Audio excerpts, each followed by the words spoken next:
and family members and friends to COVID. This tragedy is compounded by the loss of jobs and income.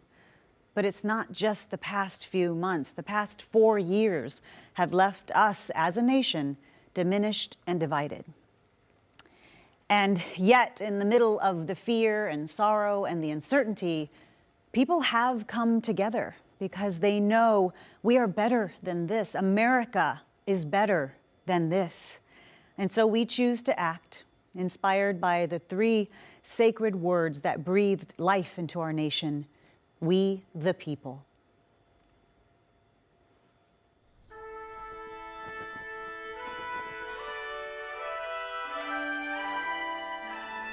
Okay, I'm ready. Okay, let's go. Come on now. Okay, we ready? I think I learned this in middle school. Or 5th grade. Can I say this in Spanish? So should I read just this line or the whole thing?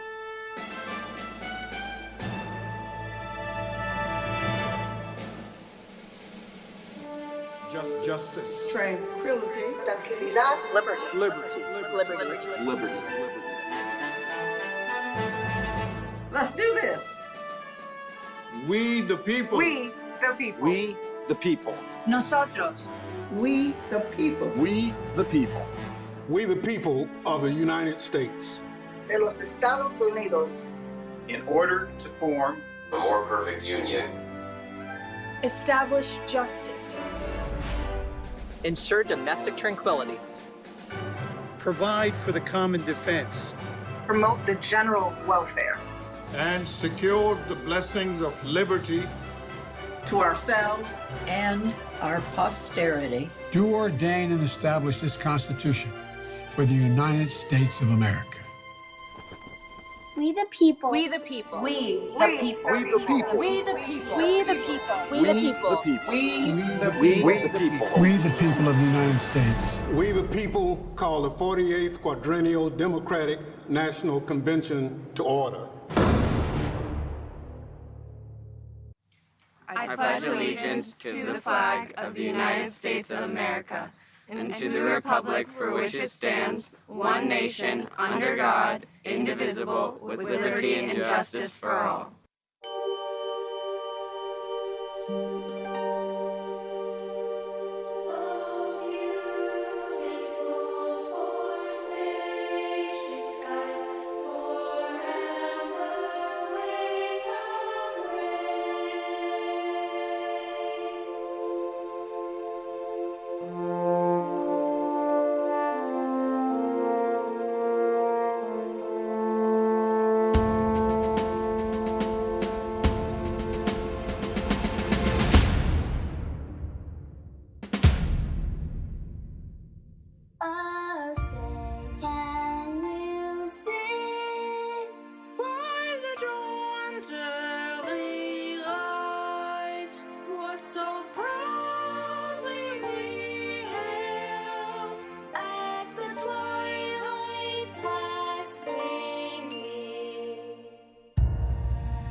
Hello, my name is Reverend Gabriel Salguero.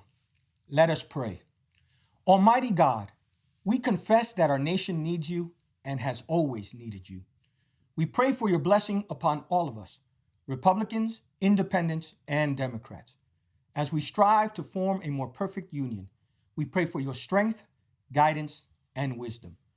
Lord, we recognize that we are living in challenging times that call us to live up to the highest angels of our national character. As we confront the turbulent winds of a global pandemic, economic uncertainty, and civil discord, may your gracious hand lead us to the peaceful shores of love, justice, and civility. Help us, O Lord, to be ever mindful of the most vulnerable among us, from our golden generation to our youngest children, desde nuestros inmigrantes to our veterans, from our healthcare workers to our school teachers. Give us a heart of compassion and grace. This nation, from Miami to Minneapolis and from Portland to El Paso, ask you to shepherd us to a hope-filled vision that does justice, ama la misericordia, and walks humbly before you. I pray this in the matchless name of Jesus. Amen. Welcome to our convention across America. We had hoped to gather in one place, but instead we figured out a safe and responsible way to come together to share our ideas and talk about the future of our country. And that's the kind of leadership we need right now. That's the kind of leadership that Joe Biden and Kamala Harris will bring to the White House. So during the next 4 nights, we will gather safely from our homes to listen, to learn, to be inspired, to act, to vote, and to build that more perfect union.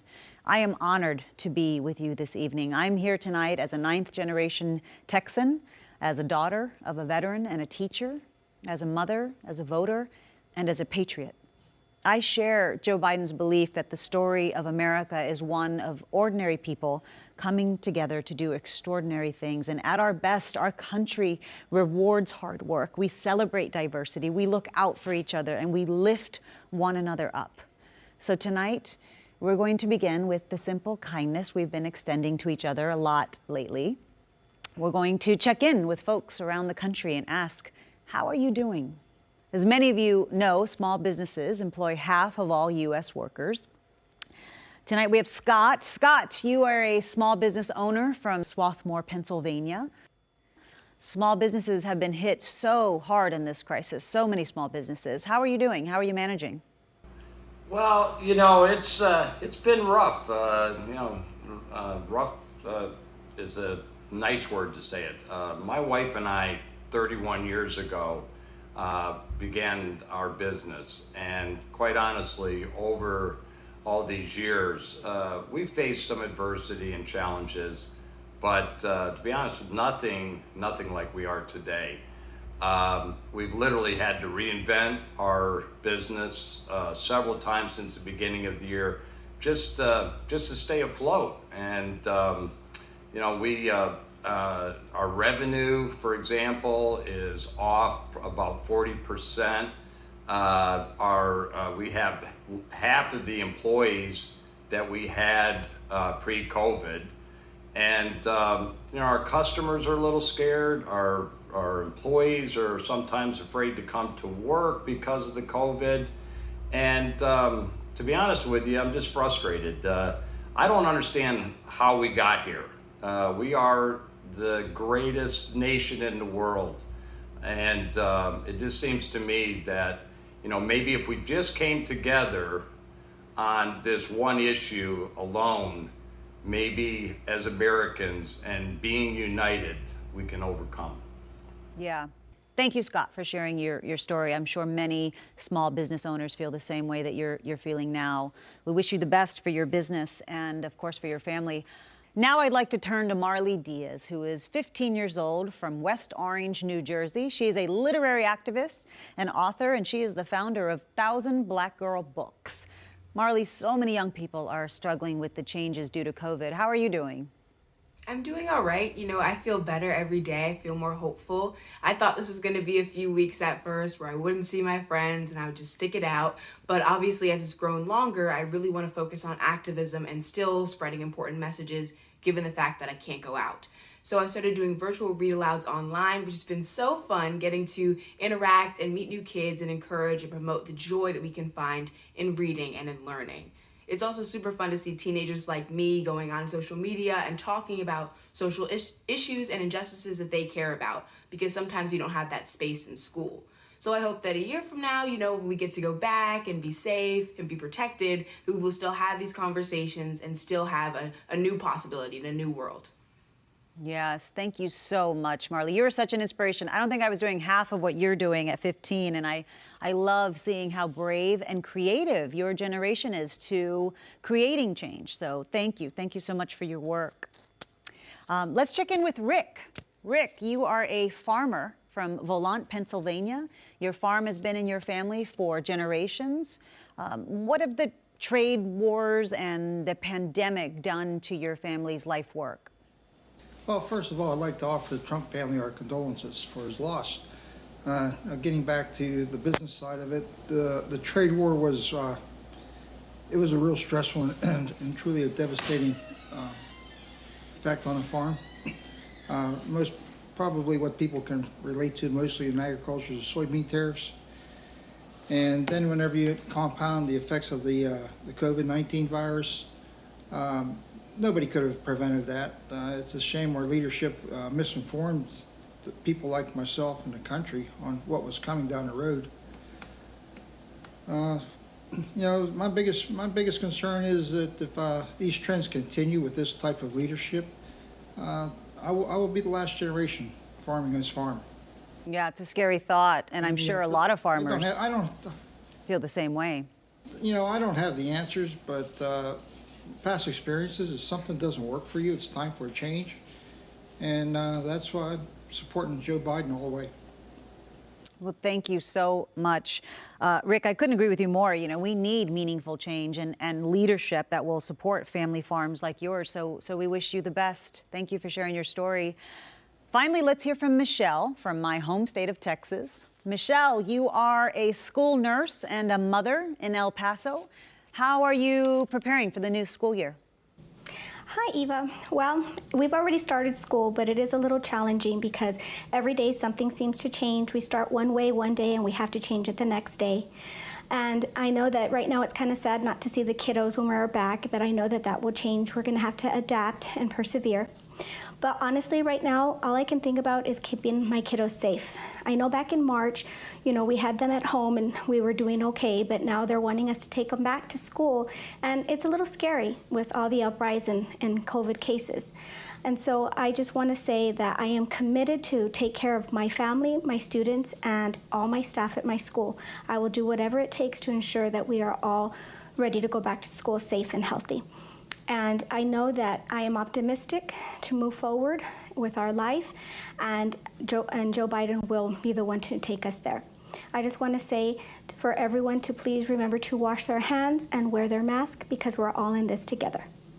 Thank you, Michelle. I think there's nothing more difficult for us as moms than to see our children suffer. And so I think you're doing a great job of guiding them through this very difficult time. And thank you for the work you do as a nurse. It's truly heroic. I really enjoyed talking to all of you. I think I have one last question. Do you believe that change is coming? Do you believe that better days are ahead? Yes. Yes. Well, thank you for taking the time to speak with us and sharing your thoughts. You are the we in We the People, and you are who this convention is about. In 1776, the Declaration of Independence, we hold these truths to be self-evident. These words are the basis for the American creed: equality, equity, fairness, decency. America didn't live up to that promise for most of the people at the time, the people of color, for women, but we were born of an idea that every single solitary person, given half a chance, no matter where they're from, given half a chance, there's not a single thing they cannot do if they work at it. Nothing's beyond their capacity. We had hoped to have our convention in the City of Festivals, Milwaukee, Wisconsin, this year. Of course, we're not able to do that, but we'll be hearing from several of Wisconsin's leaders throughout this convention, starting with Congresswoman Gwen Moore.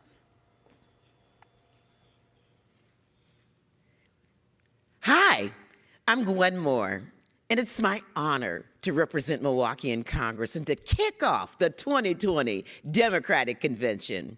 Oh, I sure wish you all were here in the city of Milwaukee, which takes its name from the languages of the first peoples, interpreted as good land and gathering place by the waters. This is a city where blood was shed for labor rights, where a fugitive slave was freed from prison, where women's right to vote was first ratified. But today, we gather virtually. However, we gather unified in spirit, unified in our values and purpose to heal divisions and together move the nation confidently into a prosperous, inclusive future.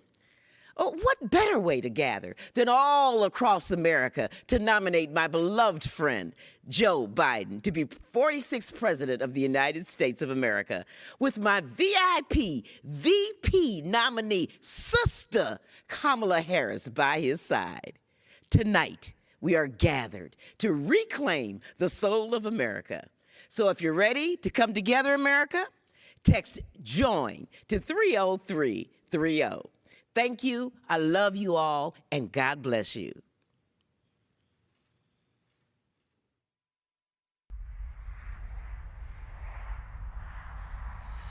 Can't see nothing in front of me. Can't see nothing coming up behind. Make my way through this darkness. I can't feel nothing but this chain that binds me. Lost track of how far I've gone, how high I've climbed. On my back's a 60-pound stone, on my shoulder half-mile line. Come on up for the rising, come on up and lay your hands in mine.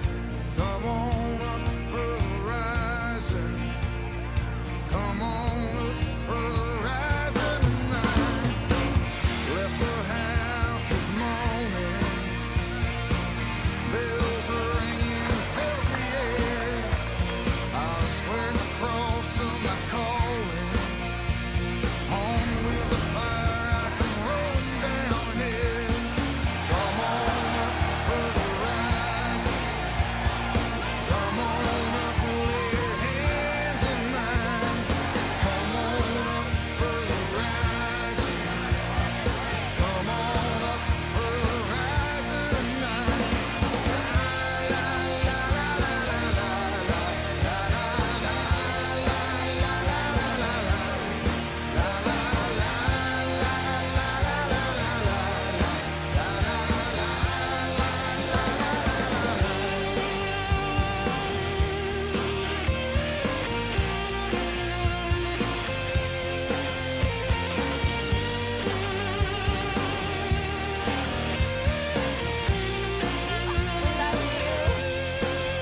spirits above and behind me, faces gone like ice, burning bright. May the precious blood find me, for as I stand before your fiery light.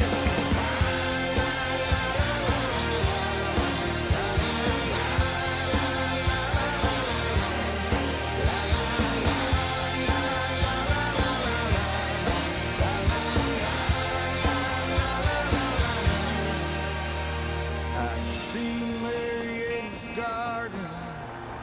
We have to let them know who we are, what we stand for. We choose hope over fear, truth over lies, and yes, unity over division. It's time for us to lift our heads up, open our hearts, and remember who we are. We are the United States of America. I mean this. There's not a single thing we cannot do if we do it together.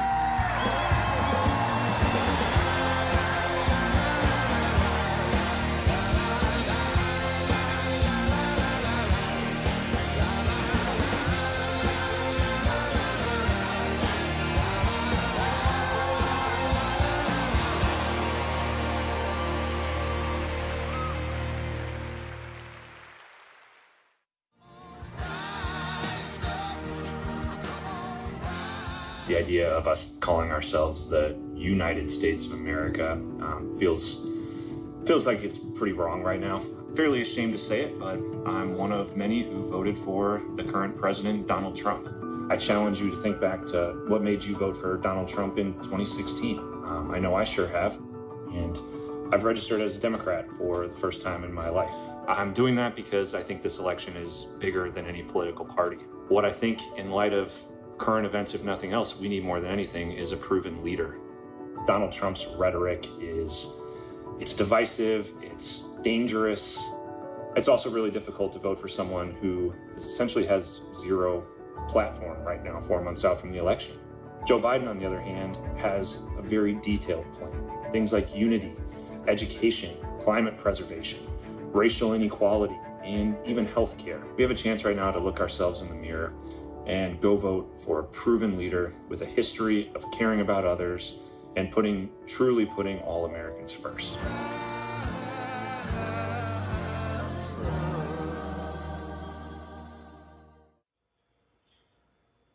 Our nation is facing a lot right now, and over the next 4 nights, we're going to cover it all. But tonight, we're going to talk about 3 specific crises we face: the pandemic, an economic downturn, and an ongoing systemic racial injustice. But we're not just going to focus on what's wrong, we're going to talk about how to make it right. When peaceful protesters were tear-gassed across from the White House, our next speaker stood up, stood strong, and turned that place into the Black Lives Matter Plaza in their honor. Please welcome Mayor Muriel Bowser. Hello, I'm Muriel Bowser, Mayor of Washington, D.C. The story of our nation's capital is a story of reckoning. It was here that John Lewis and Dr. King spoke on the steps of the Lincoln Memorial. It was here that millions of women and men flooded the streets for the Women's March. It was here that just weeks ago, Americans donned face masks and safely and peacefully protested the death of George Floyd. But while we were peacefully protesting, Donald Trump was plotting.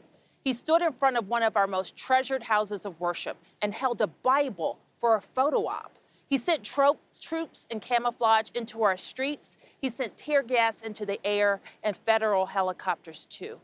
I knew if he did this to D.C., he would do it to your city or your town. And that's when I said enough.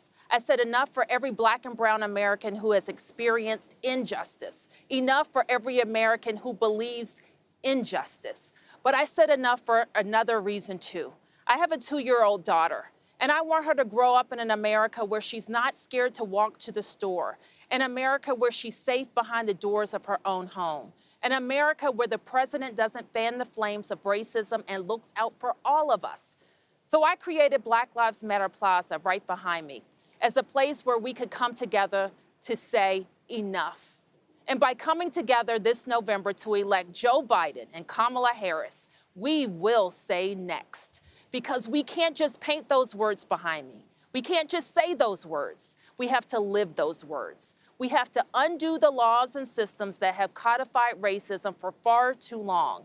But we have to do something too.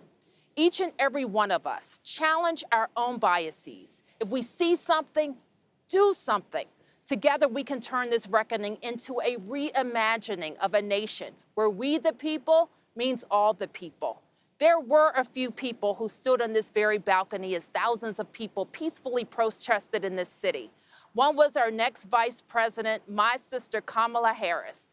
The others were members of George Floyd's family, who I'm honored to introduce now.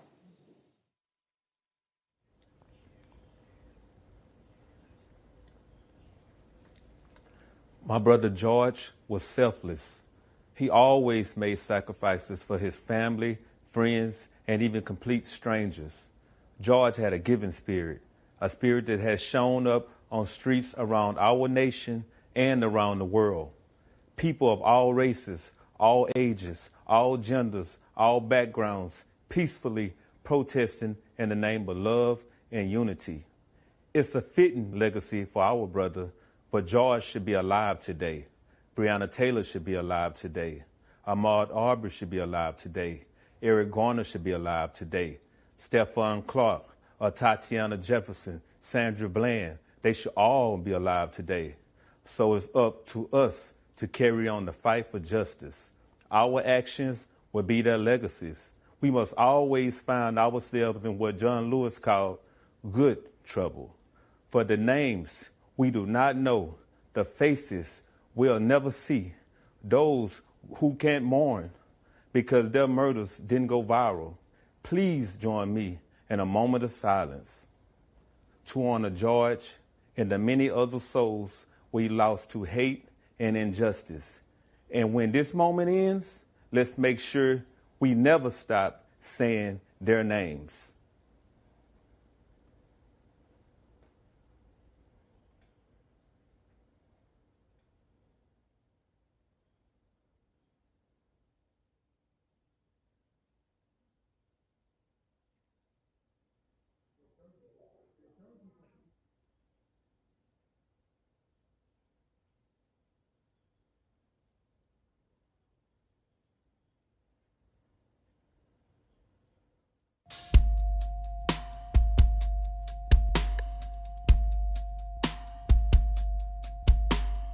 Hoping for a life more sweeter. Instead, I'm just a story repeating. Why do I feel skin dark's night? Can you feel peace with those judging eyes? Thought we moved on from the darker days.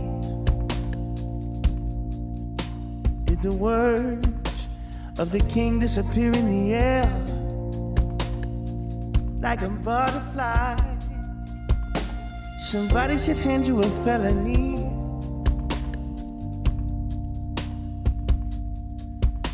Cause you stole from me my chance to be.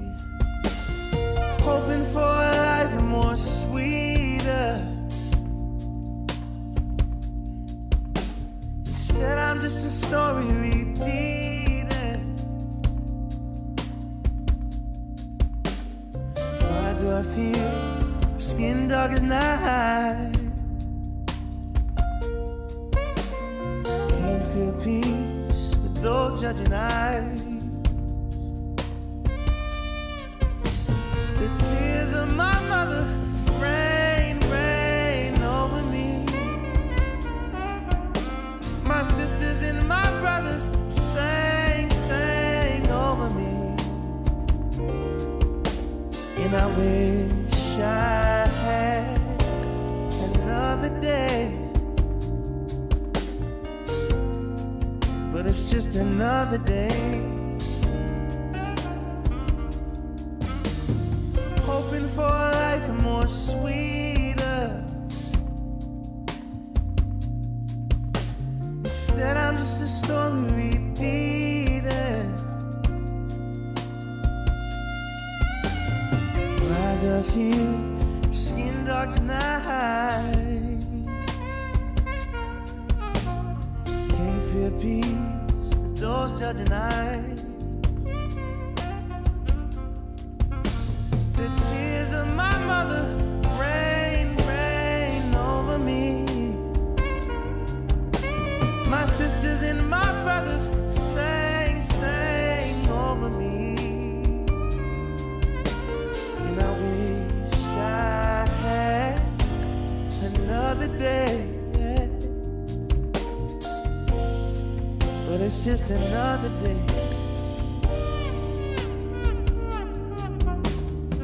Hoping for a life more sweeter.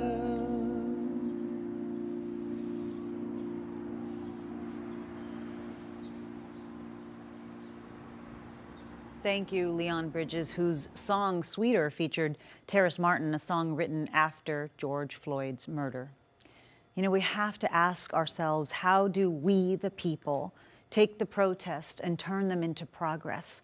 How do we take the changes we're seeing in the hearts and minds of people and translate it into real and lasting change in people's lives?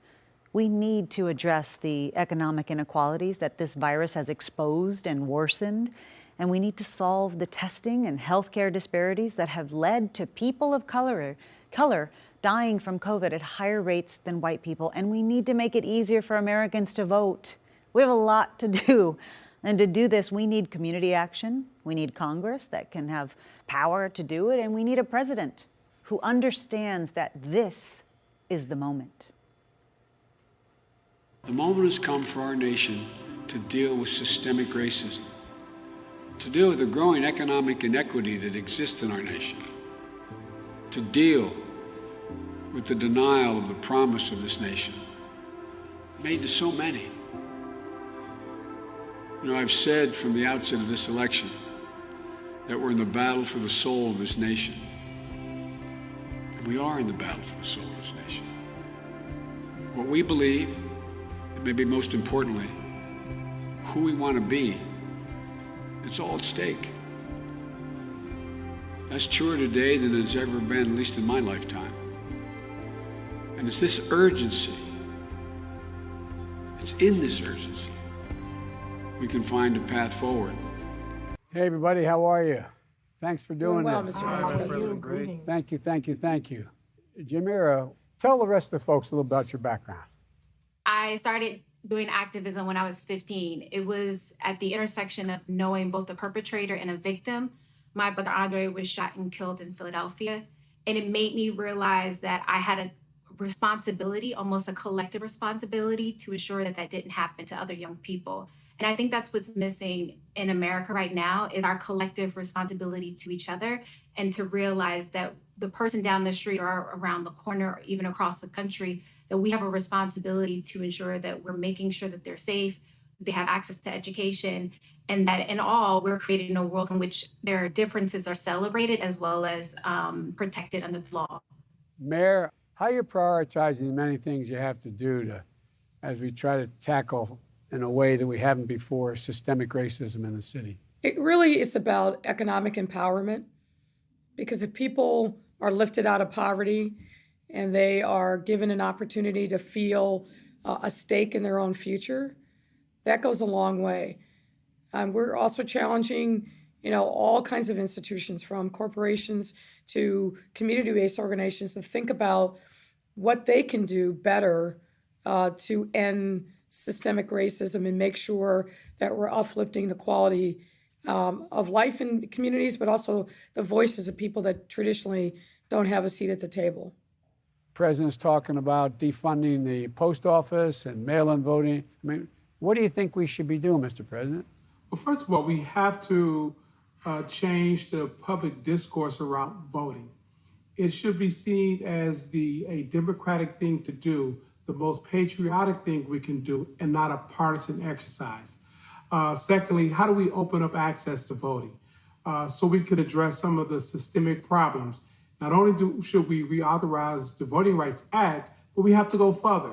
Most importantly, voting should be seen as a constitutional right that's guaranteed, and with that level of sight, that all citizens can be assured that they can have unfettered access without being suppressed. This is a watershed moment, and we can't lose this moment. We have got to have action at the national level. We have got to have congressional action. We cannot have 18,000 police departments, and in 2020 have police departments still allowing the use of a knee on a man's neck in George Floyd. A lot of us were shocked, and I think what gives me hope is that police officers were shocked. Police officers have spoken out, and we're hopeful that we'll have some national standards as it relates to policing, use of force, a national database, abolishment of prohibition on a national standard in terms of chokeholds, and that we actually use the death of George Floyd and others to actually make policing take it to the next level, which is what everyone wants, including all the good cops that are out there, that thankfully are more of them than there are bad cops. Most cops are good, but the fact is the bad ones have to be identified and prosecuted and out, period. Gwen, how are you doing? Oh, well, I'm doing pretty well as can be expected. I'm sure that the words of George Floyd, "I can't breathe," were not new to you, and they echo in your mind every single day. 6 years ago when your son died. But we can't let this keep happening. What do you think the next thing we have to do, Glenn? Well, first of all, I know when my son was murdered, there was a big uprising, but then it settled down. We can't let things settle down. We have to go to the politicians and we have to hold their feet to the fire, because otherwise the big uprising is not going to mean a lot. So I'm just asking that if you become the president, that you make sure that we get national law as well as state and local law, especially when it comes to police brutality, because that has been an age-old problem. Well, I may be kidding myself, but I think the people are ready. I think people are ready. We just got to keep pushing. We can't let up. But thank you for what you're doing. I really appreciate it. Thanks for joining me. Thank you. Thank you. Bye-bye. Thank you.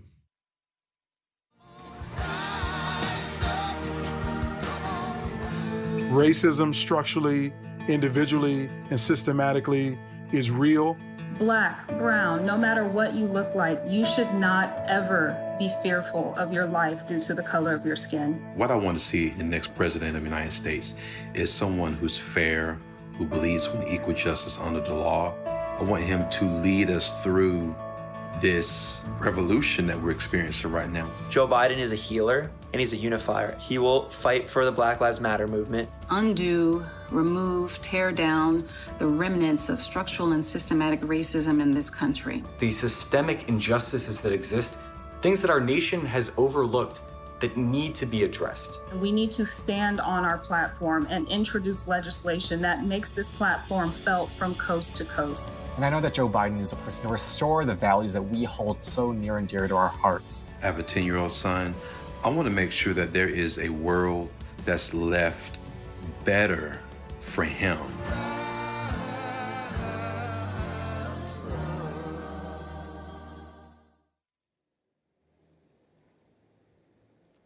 Good evening. I'm Congressman Jim Clyburn here in historic. Good evening. I'm Congressman Jim Clyburn here in historic Charleston, South Carolina. 6 months ago, I stood not far from here and endorsed Joe Biden to be our 46th president. It was a decision I made with my feet firmly planted in this community. This community, where 80% of African Americans in this country can claim an ancestor who arrived on these shores in bondage, a few blocks from here over at Gaston's Wharf. This community that is still healing from the wounds we received when the white supremacists entered Emmanuel AME Church and murdered 9 black parishioners as they studied the Bible together. The ground beneath our feet is seeded with pain that is both old and new. But from that soil, we always find a way to grow together. Earlier this summer, the city of Charleston removed its statue honoring John C. Calhoun, an honored advocate of slavery. And construction is underway on the International African American Museum at Gadsden's Wharf. Much like the country as a whole, we are stepping out from the shadows of our past and beginning to lay the groundwork for a more just future. It won't be easy. We can only succeed if we move forward together. So we will need a president who sees unifying people as a requirement of the job. A president who understands the true meaning of community and how to build it through trust and humility. And with so many families experiencing loss in this pandemic, lost jobs, lost loved ones, and lost confidence in the president to keep us safe, we need a president who understands both profound loss and what it takes to bounce back. But more important than his firsthand experience with loss and hardship is his ability to translate that perspective into policy and solutions, and prioritize hard-working people and persistent poverty counties over partisan politics or personal gain. That's why I stand with Joe, and why he will always be an adopted son of South Carolina. Joe Biden is as good a man as he is a leader. I have said before and wish to reiterate tonight, we know Joe, but more importantly, Joe knows us. I am Kevin. I do a lot of things in life, but the thing I'm most proud of is I am a TAPS military mentor, and that's how I spend the majority of my time post-Marine Corps. Building memories like the ones we build together is the single best thing I do with my time. Thank you for allowing me to be a part of your lives and sharing the journeys for the past decade. We've got about 500 kids and family members and mentors, and we're all packed into this very large ballroom. And all of a sudden, the back door opens up, and in walks Joe Biden. I had almost an out-of-body experience because he surprised us all. You know, I like to think I'm decent at reading people. From my time in the Marine Corps, my time as an intel officer, my time as a drill instructor, my time studying psychology. He was being real. I mean, you can't fake that kind of a smile. He was genuinely happy to see these kids and to spend time with them. It's easy to lose faith in humanity, especially today. There's a lot of polarization, leaves a lot of room for a lot of hope. And it's hard to articulate real character when you see it. You know, policies are great, and we need sound policies as well, which he also has those because he's got the chops, right? But it's almost like none of that matters if you don't have the character. This is a very unprecedented and challenging time that requires an unprecedented and courageous leader. We need someone with the courage to do what's necessary and what's right to strive towards that more perfect union. That's Joe Biden. I know Joe because he cares about everybody else before himself. You know what else Joe knows? Joe knows about pandemics. In 2014, he helped stop the spread of Ebola and brought the world together to keep it contained. And after that success, knowing this would happen again, Vice President Biden and President Obama assembled a pandemic playbook to make sure that America was prepared and protected. The Trump administration disbanded the pandemic response team that was given to them. Americans have died and lost their livelihoods because of it. We, the people, deserve a president who believes in science, that recognizes the threat of COVID, who has a plan to get us through it. And that is Joe Biden. We're grateful that across the country there are responsible leaders who are stepping up. One of them provided clear direction and memorable PowerPoints, New York's Governor Andrew Cuomo. Hello. Today's Monday, day 170. New Yorkers were ground zero for the COVID virus and have gone from one of the highest infection rates on the globe to one of the lowest. We climbed the impossible mountain, and right now we are on the other side. We did it with the kindness and assistance of so many. New Yorkers want to thank everyone who came to our aid, 30,000 Americans who volunteered to come here to help in our hour of need. Your love gave us the strength to carry on. We went through hell, but we have learned much. We know that our problems go beyond the COVID virus. COVID is the symptom, not the illness. Our nation is in crisis, and in many ways, COVID is just a metaphor. A virus attacks when the body is weak and when it cannot defend itself. Over these past few years, America's body politic has been weakened. The divisions have been growing deeper, the anti-Semitism, the anti-Latino, the anti-immigrant fervor, the racism in Charlottesville, where the KKK didn't even bother to wear their hoods, and in Minnesota, where the life was squeezed from Mr. Floyd. Only a strong body can fight off the virus, and America's divisions weakened it. Donald Trump didn't create the initial division. The division created Trump. He only made it worse. Our collective strength is exercised through government. It is, in effect, our immune system. And our current federal government is dysfunctional and incompetent. It couldn't fight off the virus. In fact, it didn't even see it coming. The European virus infected the Northeast while the White House was still fixated on China.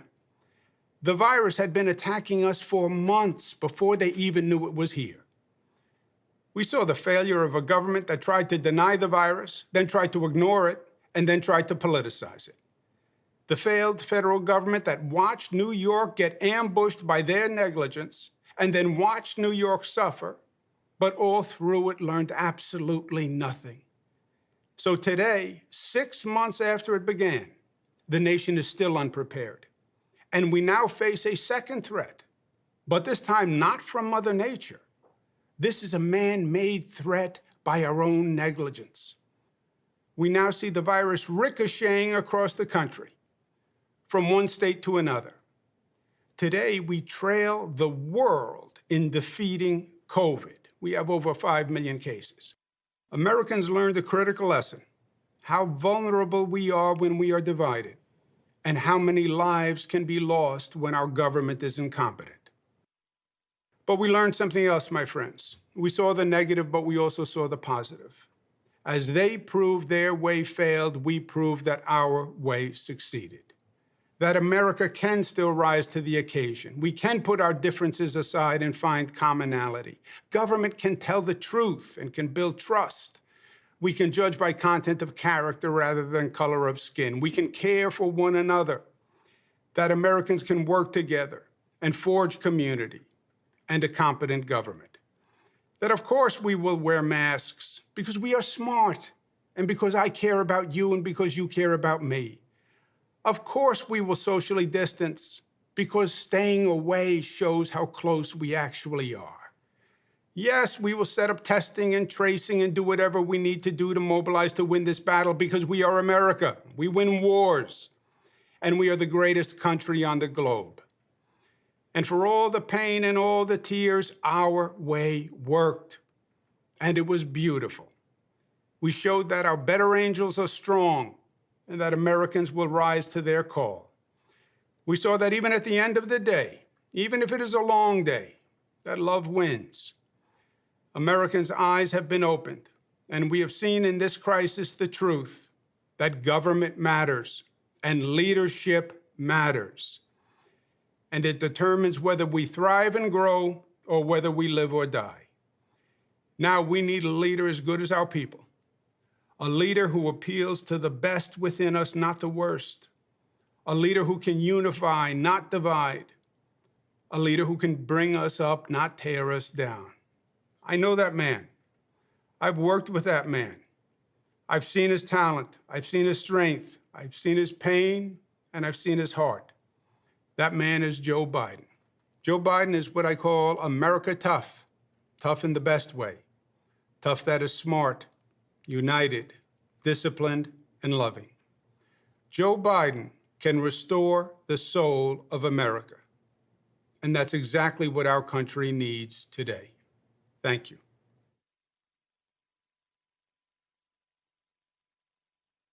And now we'll hear from Kristen Urquiza. Hi, I'm Kristen Urquiza. I'm one of the many who has lost a loved one to COVID. My dad, Mark Anthony Urquiza, should be here today, but he isn't. He had faith in Donald Trump. He voted for him, listened to him, believed him and his mouthpieces when they said that coronavirus was under control and going to disappear, that it was okay to end social distancing rules before it was safe, and that if you had no underlying health conditions, you'd probably be fine. So in late May, after the stay-at-home order was lifted in Arizona, my dad went to a karaoke bar with his friends. A few weeks later, he was put on a ventilator. And after 5 agonizing days, he died alone in the ICU with a nurse holding his hand. My dad was a healthy 65-year-old. His only pre-existing condition was trusting Donald Trump, and for that, he paid with his life. I am not alone. Once I told my story, a lot of people reached out to me to share theirs. They asked me to help them keep their communities safe, especially communities of color, which have been disproportionately affected. They asked me, a normal person, to help because Donald Trump won't. The coronavirus has made it clear that there are 2 Americas: the America that Donald Trump lives in and the America that my father died in. Enough is enough. Donald Trump may not have caused the coronavirus, but his dishonesty and his irresponsible actions made it so much worse. We need a leader who has a national, coordinated, data-driven response to stop this pandemic from claiming more lives and to safely reopen the country. We need a leader who will step in on day one and do his job, to care. One of the last things that my father said to me was that he felt betrayed by the likes of Donald Trump. And so when I cast my vote for Joe Biden, I will do it for my dad. Thank you, Kristen, for sharing your story. Our nation grieves for your father and all those who we've lost to this virus. It's a toll that hasn't fallen equally on us. People of color have been disproportionately affected, dying at greater rates than white Americans, but we can honor all of those we've lost by giving Joe Biden and Kamala Harris the opportunity to put in place a real national plan that tests and tracks, that makes sure that access to a vaccine will be fair, and turns the full power of our government toward making sure we have the supplies and technology and people, scientists and public health officials and contact tracers. We need to stop this. So right now, let's hear from a champion for our frontline workers, who also happens to be an Olympic champion and a World Cup champion, Megan Repino. Hi, everybody. My name is Megan Repino, and I have the distinct honor today to host a conversation with 4 of our frontline workers here in America. We should rename them heroes, absolutely. Chung Lee, can you tell us a little bit about how you're doing during this time? So early on, when the government was still trying to figure out proper protocols to protect frontline workers, I had unfortunately contracted COVID through patient contact and was isolated by myself for 2 weeks. So total isolation, no contact. Once I recovered, luckily, I went back to the front lines to continue to take care of the sick. And what got me originally was watching people die alone. There were no visitors allowed. Everyone was totally isolated. And I knew how that felt because for 2 weeks, that was me. Not knowing if you were going to wake up, not knowing if you were going to make it, who you were going to talk to, if you can say goodbye. This was people's moms, dads, brothers, sisters, sons, daughters, all dying alone. And we know there's a round 2 coming, and mentally, physically, emotionally, I don't know how many of us on the front lines are going to survive that second round. Dr. Bradley, what effects are you seeing inside your hospital doors of the inaction of the Trump administration when it comes to this COVID response? It's heavy. I mean, I've left the emergency department in tears, and so have a lot of my colleagues. People are exhausted, and we're looking at the tsunami that's coming this winter with COVID and influenza. And I think all of us are wondering, how is our system not going to just collapse? Because if we're not there, when people come with their broken arms, or they come with their heart attacks and strokes or their appendicitis, we're not going to be there. What were you seeing on the front lines in those very early days that you knew it wasn't going to magically disappear? Did you think it was a hoax then? Oh, absolutely. We knew that this was not a hoax. We were certain of it. All of us knew from experience back in 2009 with the swine flu. We knew what a pandemic would look like. We knew that we needed to have the tools and the resources and the plans in place.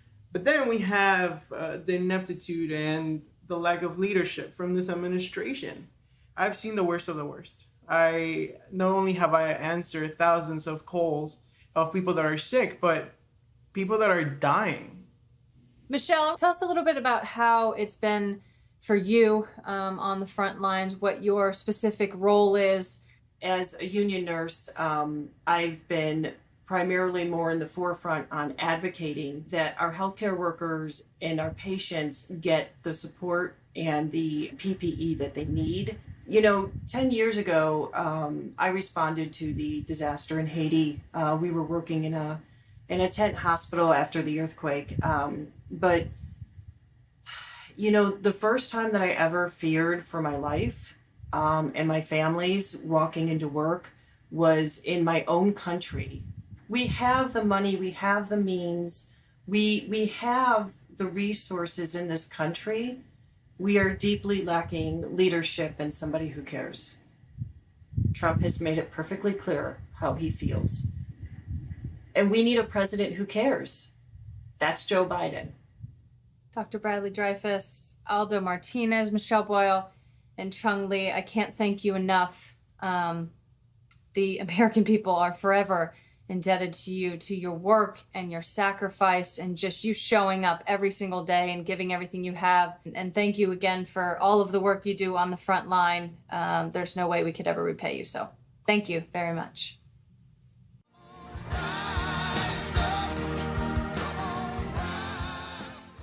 Millions of people and veterans and senior citizens rely on the postal system for prescription medicines, for their checks. Having the Postal Service to deliver my prescriptions became even more comforting when the COVID-19 virus hit us here in the United States. However, now, with Donald Trump in office and his attempts to undermine the United States Postal Service, we are extremely concerned.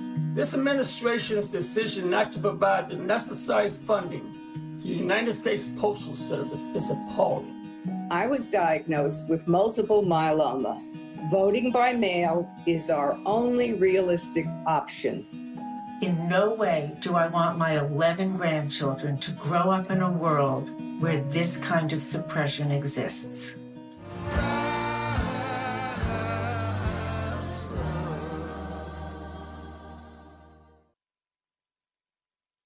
I'm Sarah Gideon, and I'm running to represent Maine in the U.S. Senate. Every day, I see the caring and resilient spirit that will get us through this crisis. Americans are looking out for one another. It's time we had leadership in Washington that did the same. With Joe Biden in the White House and a Democratic Senate, I know we can build back our economy and our communities even stronger. But tonight, I am here to welcome someone who has strong ties to our state and is here in Maine with me. She is reminding all of us to keep fighting through with her song that she's performing, Back in My Body. Please help me welcome someone who's an inspiration to all of us and one of my favorite artists, Maggie Rogers.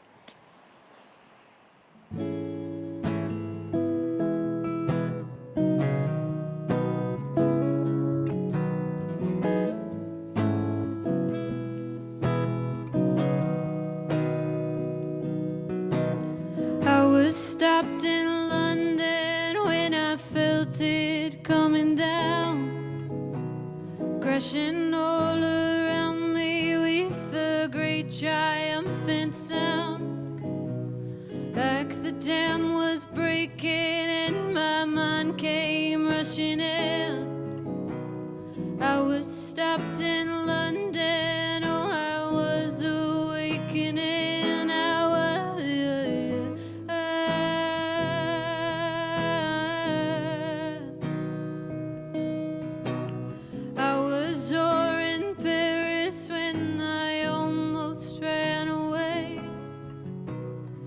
Times round the block before I decided to stay. Puffed along a cigarette that went and made me sick. Spent another day pretending I was over it. This time I know I'm fighting. This time I know I'm back in my. This time I know I'm fighting. This time I know I'm lost you in the border town of anywhere I found myself and I was going everywhere. Yeah, this time I know I'm fighting. This time I know I'm back in my body. Oh, I'm back in my body.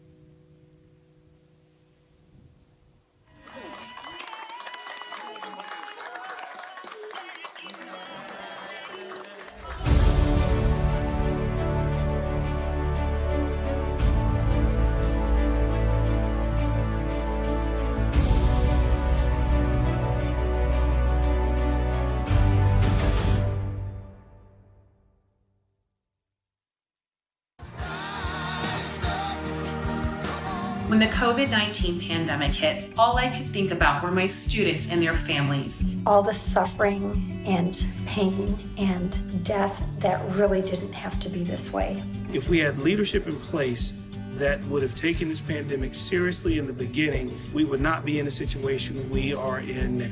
We still at this time don't have the necessary PPE. And I am very worried about what is in front of us. We're gonna have classrooms that maybe have not been sanitized properly because we don't have the money for that kind of equipment. We're gonna have classrooms packed with students. And so the virus is going to be hard to contain. So this is very dangerous for the safety of our kids. And I hope that the new leadership takes American lives seriously. I know Joe Biden understands that the only way to keep people safe and our economy strong is to follow the recommendations of doctors. And we're going to do everything we can to get Joe Biden elected.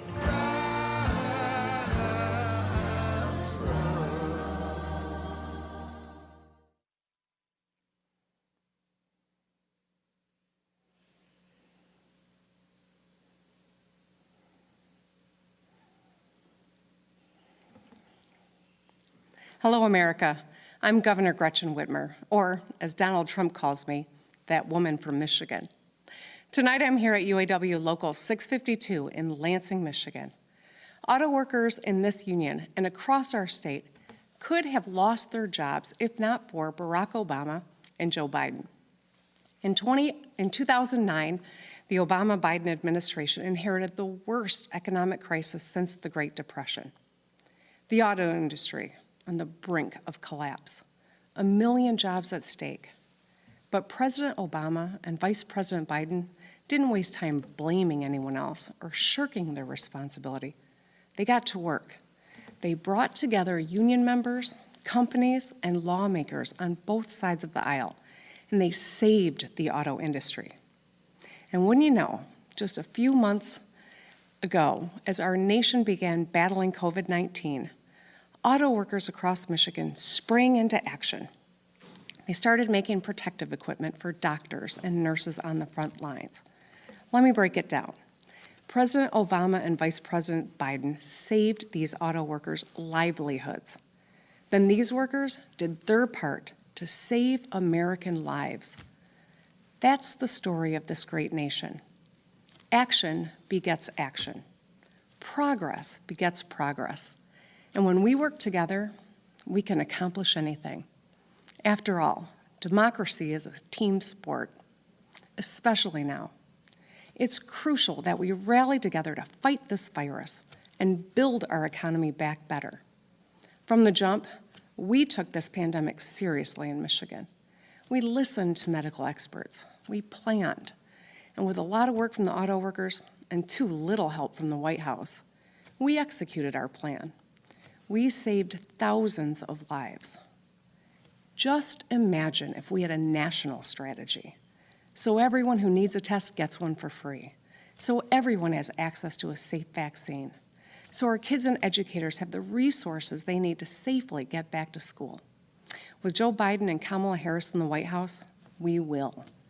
Joe Biden and Kamala Harris will lead by example. It'll be science, not politics or ego, that will drive their decisions.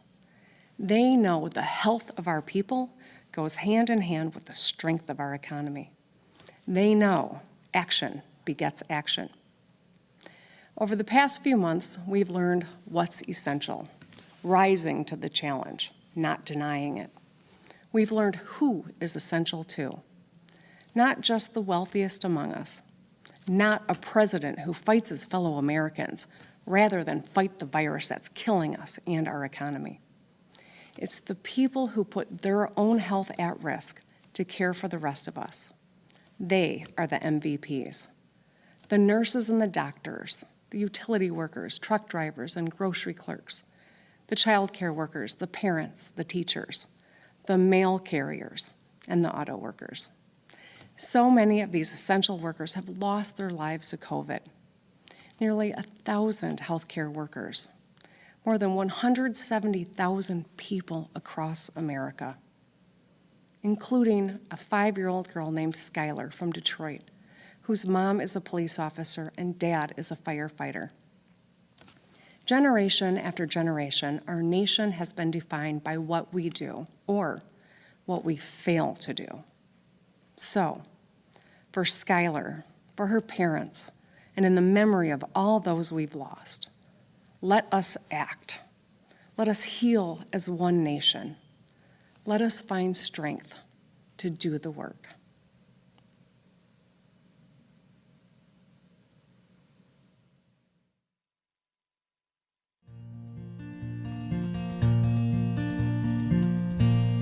I've been down this road before. I remember every tree, every single blade of grass holds a special place for me. And I remember every town and every hotel room, and every song I ever sang on a guitar out of tune. And I remember every night your ocean eyes of blue, how I miss you in the morning light, like roses miss the dew.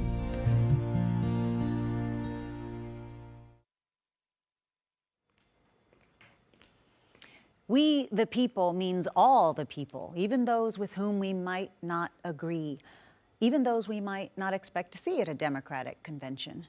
But Joe Biden is a guy who has earned the respect he commands across the world and across the aisle.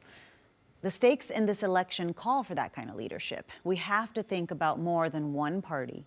We have to think about the very core of our democracy. And that's why you're about to hear from some unexpected voices. I'm Governor Christine Todd Whitman. What am I doing here? I'm a lifelong Republican. My parents were introduced at a Republican National Convention by their parents. That's how far back it goes. But this isn't about a Republican or Democrat. It's about a person decent enough, stable enough, strong enough to get our economy back on track. A person who could work with everyone, Democrats and Republicans, to get things done. Donald Trump isn't that person. Joe Biden is. I'm Meg Whitman. I'm a longtime Republican and a longtime CEO.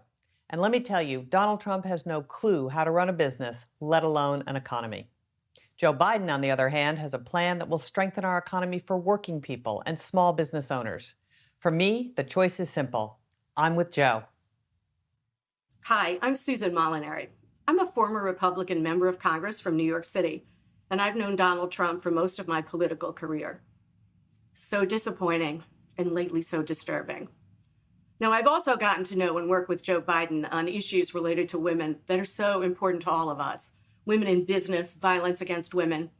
That's why I'm so proud to call him my friend and honored to join in supporting his candidacy for president. He's a really good man, and he's exactly what this nation needs at this time. Now, I'm delighted and honored to introduce a former colleague of mine, the former congressman from Ohio, the former governor of Ohio, John Kasich. America is at a crossroads. Sometimes elections represent a real choice, a choice we make as individuals and as a nation about which path we want to take when we've come to challenging times. America is at that crossroads today. The stakes in this election are greater than any in modern times. Many of us have been deeply concerned about the current path we've been following for the past 4 years. It's a path that's led to division, dysfunction, irresponsibility, and growing vitriol between our citizens. Continuing to follow that path will have terrible consequences for America's soul because we're being taken down the wrong road by a president who is pitted one against the other. He's unlike all of our best leaders before him who worked to unite us, to bridge our differences, and lead us to a united America. I'm a lifelong Republican, but that attachment holds second place to my responsibility to my country. That's why I've chosen to appear at this convention.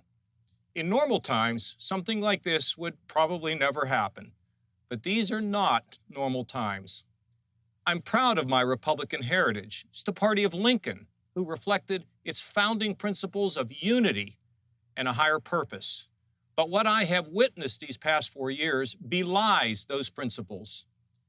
Many of us can't imagine 4 more years going down this path. And that's why I'm asking you to join with me in choosing a better way forward. I believe the best of America lies ahead, but only when we rediscovered our shared belief in the United States of America for our children's future, which can be bright, hopeful, and inspired if we choose to make it so. I've known Joe Biden for 30 years. I know his story of profound grief that has so deeply affected his character. I know Joe is a good man, a man of faith, a unifier, someone who understands the hopes and dreams of the common man and the common woman, a man who can help us to see the humanity in each other. He knows that the path to a restored and rejuvenated America lies in respect and unity and a common purpose for everyone. Yes, there are areas where Joe and I absolutely disagree, but that's okay, because that's America. Because whatever our differences, we respect one another as human beings, each of us searching for justice and for purpose. We can all see what's going on in our country today and all the questions that are facing us, and no one person or party has all the answers. But what we do know is that we can do better than what we've been seeing today, for sure. And I know that Joe Biden, with his experience and his wisdom and his decency, can bring us together to help us find that better way. I'm sure there are Republicans and independents who couldn't imagine crossing over to support a Democrat. They fear Joe may turn sharp left and leave them behind. I don't believe that, because I know the measure of the man. It's reasonable, faithful, respectful. And you know, no one pushes Joe around. Joe Biden is a man for our times, times that call for all of us to take off our partisan hats and put our nation first for ourselves and, of course, for our children. When America chooses the right path and pulls together, like we've done so many times before, we can dream big dreams, and we can see the top of the mountain as a United States of America with a soul that is a beacon of freedom to the entire world.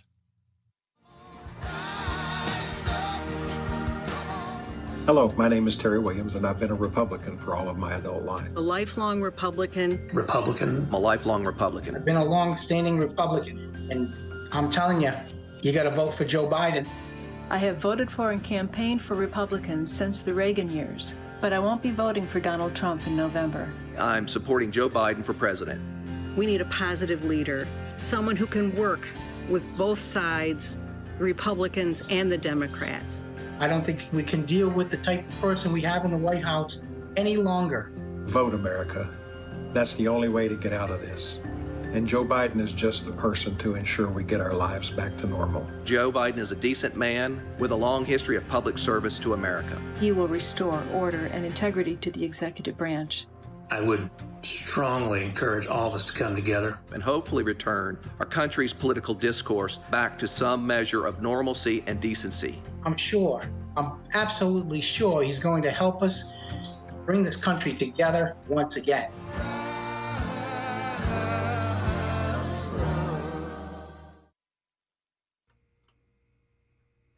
And now, from Alabama, Senator Doug Jones. I'm Senator Doug Jones from the great state of Alabama. Growing up in the South meant growing up in the midst of stark divisions.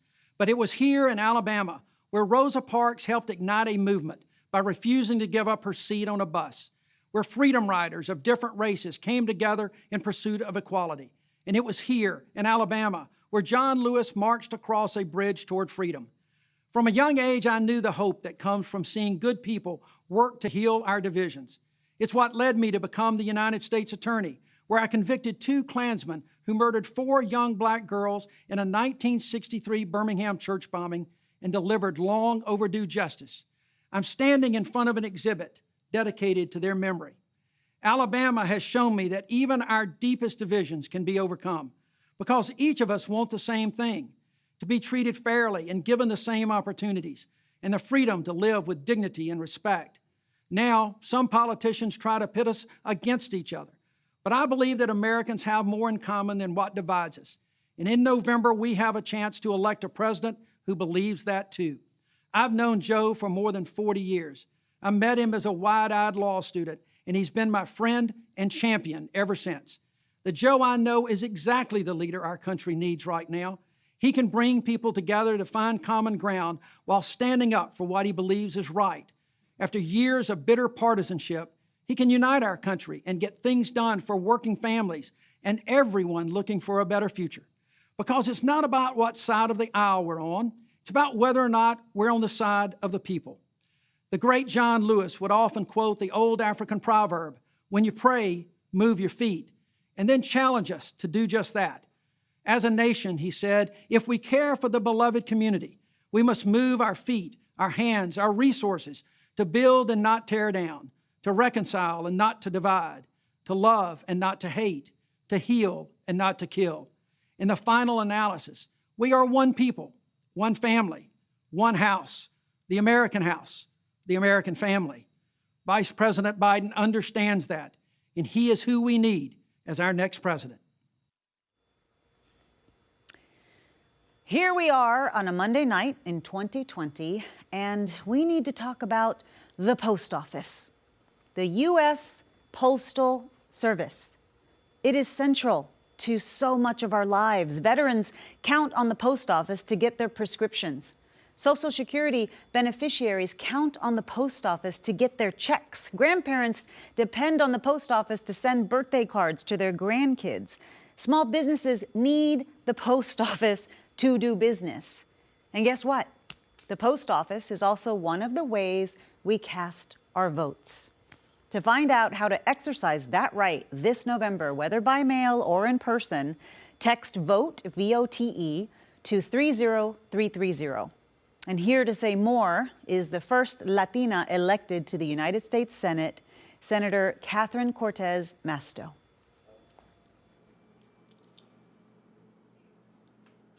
Hello, I'm Senator Catherine Cortez Masto from Nevada.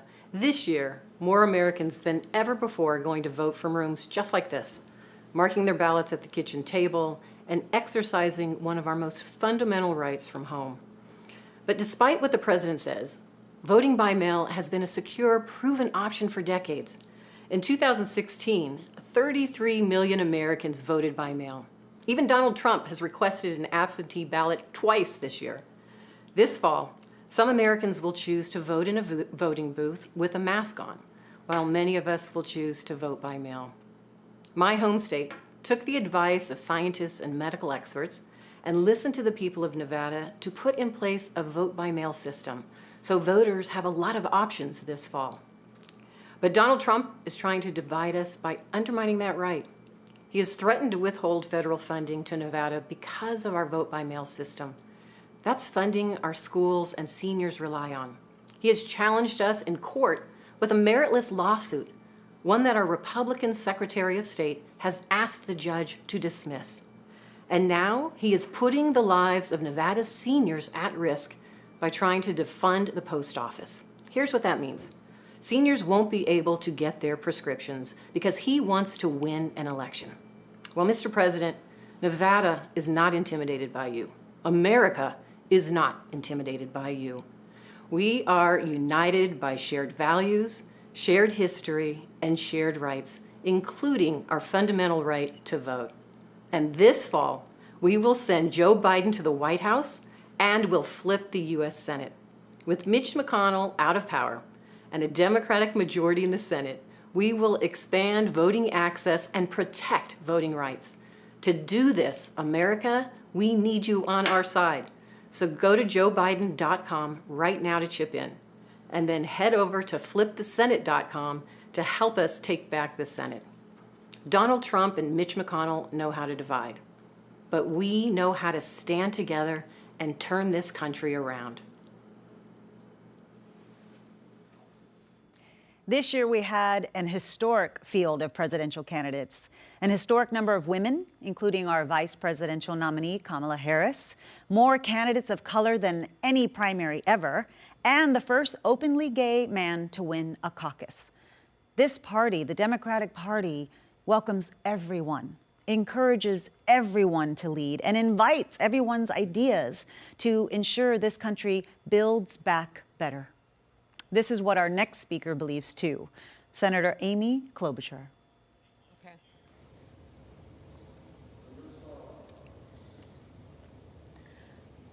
Hello, America.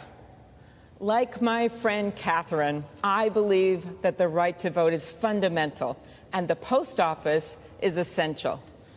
You know, the president may hate the post office, but he's still going to have to send them a change of address card come January.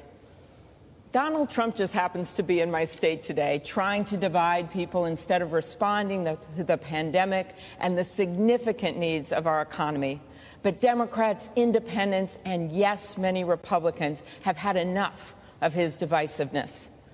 Tonight, my friends, in contrast, we've heard a lot about how we can unite as Americans, about our shared values, our shared dreams, how we've come together in the face of crisis. But I want to be clear. Unity isn't about settling. It's about striving for something more. It isn't the end, it's the means. It's how we get stuff done. Unity is about reaching up toward a higher purpose, a better future for all of us. E pluribus unum, out of many, one. It is more than a motto.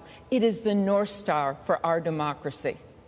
Now more than ever, we need a president who will unite this country.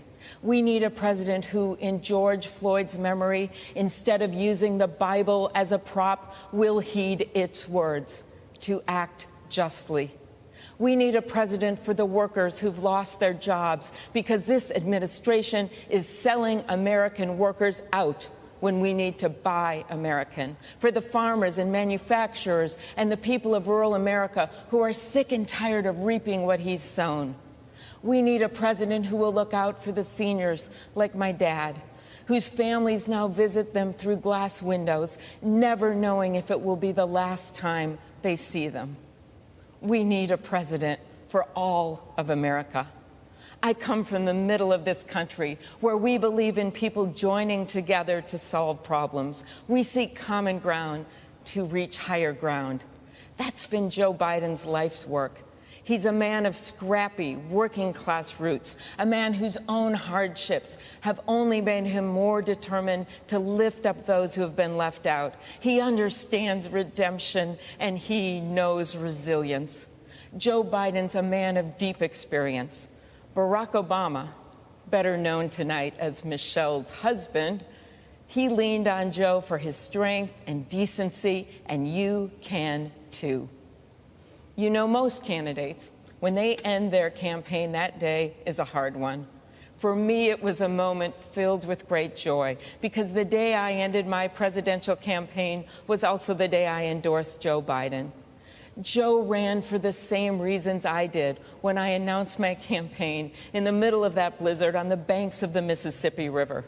To cross the river of our divides, to bring this nation together, to be a president for all of America. As I said the day I endorsed him, if you feel stuck in the middle of the extremes in our politics, if you are tired of the noise and the nonsense, you have a home with me, and you have a home with Joe Biden. That's why I was so proud to stand with him then and across this great country. That's why we are all now standing united behind Joe and my friend Kamala. Our nation's motto is out of many, one.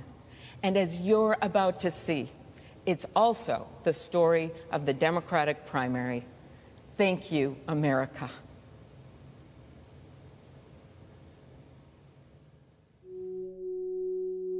We all ran for president, motivated by the same reasons. As I watched President Trump divide this country more and more, I thought to myself, what are you willing to do to stop him? You had the most destructive, hateful, racist president in the history of this country, who is literally tearing apart the fabric of the United States of America. Donald Trump is a failed business person and desperately failed us as a president.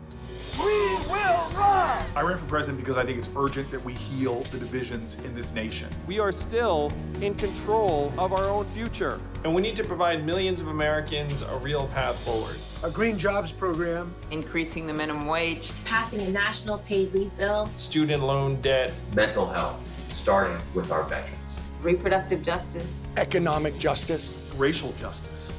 And there is so much a new president can do to bring us together. It's time to get up. Get back. Starting a presidential campaign is daunting.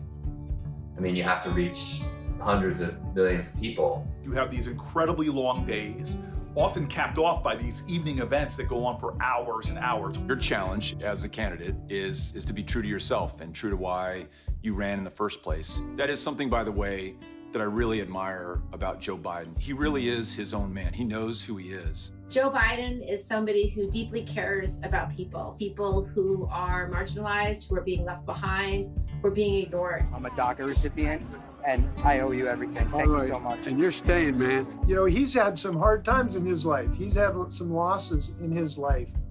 And I think that is something that people relate to. You doing okay? Yep, close to 15 years cancer-free. God love you. Well, I was at a service for 4 fallen Afghanistan soldiers, and I saw those families who were so comforted by Joe Biden. When they walked out, they knew someone cared for them. Someone could relate to their own pain they were having. We need that in the White House. I still remember standing side by side with him on the debate stage, and we were having a go of it. But what was remarkable to me was in the commercial break, he puts his arm around me and starts telling me how good my ideas are. And next thing you know, I feel like he's giving me a pep talk and literally telling me how important it is, how really important it is that I'm on that stage. Joe called me the night I suspended and was extraordinarily gracious and comforting, and he told me I should be proud of myself, said that I did myself and my family a real service and the country a service, and that meant a lot coming from Joe. Look, it's not easy to unite the Democratic Party. We're a rambunctious group. Joe Biden has pulled it off. He wants to get the best ideas on the table so we can move forward in the best way possible. He's included my family Bill of Rights. He has unified our group around a clean energy strategy. The Domestic Workers Bill of Rights, I'm very excited that that's in there. He's the kind of leader that brings other leaders in. This is a guy that's going to walk into the Oval Office and not have to find his way around, but it will actually walk in and have already sort of honed the instincts you need to lead the most powerful nation on earth through a crisis. On the other side, Donald Trump does not understand who we are as Americans. He really doesn't. This is a guy that blames everyone for everything. You know, he blames the city of Baltimore. He blames the country of Denmark. He blames the Prime Minister of Canada for cutting him out of the Canadian version of Home Alone 2. Who does that? There are no sidelines. There's no sitting this one out. There's no hoping that someone else is going to come in and save the day. There is no cavalry. We are the cavalry. The moment has found the person. That person is Joe Biden. Joe has my vote because he will bring decency and dignity back to the White House. We've got one shot to make Donald Trump a one-term president, and that shot is right now. It's showtime! It's showtime! Ex-president, right here. We understand that things are tough right now economically, but if we're going to beat Donald Trump in November, we need your help. If you're able to go to joebiden.com and chip in $5, $10, whatever you can to fund the change we need to save our democracy, because every bit matters, and it's going to take all of us to make this happen. And no one knows that more than our next speaker, the Biden-Harris campaign's co-chair, Representative Cedric Richmond from New Orleans, Louisiana. Think about the places that make your neighborhood feel like home. The barbershop, where you can catch up on the latest neighborhood news while you get your hair cut. The restaurant, where they know your order by heart. Or this art studio, where a creative guy with a great idea and a ton of hustle turned an abandoned building into a second home for the entire community. You know, economists will tell you that small businesses like this one are critically important to our recovery.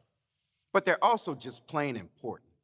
Without them, the places we call home just wouldn't be the same. That's the thing Joe Biden understands that Donald Trump never has and never will. When we talk about the economy, it's not just about the stock market. It's about whether you can find work that really means something to you, instead of feeling like you're supposed to be grateful just to get a paycheck. It's about whether people who didn't inherit millions from their parents can build a business from the ground up and have a real chance to compete. And it's about whether in the richest country on earth, everyone, including women and people of color, feel included and empowered. Economists will also tell you that Joe Biden's plan to rebuild our economy will create millions of jobs. But Joe will tell you that his plan is about more than that, because he's seen the world from a different perspective than most politicians. He knows what it's like to live in a real neighborhood, not just penthouse apartments. He knows what it's like to take the train to work, not just a chauffeured limousine. That's why he looks at our economic challenges the same way working people do. And he'll solve them in a way that puts working people first. Joe Biden respects America's workers because he truly understands the dignity of work.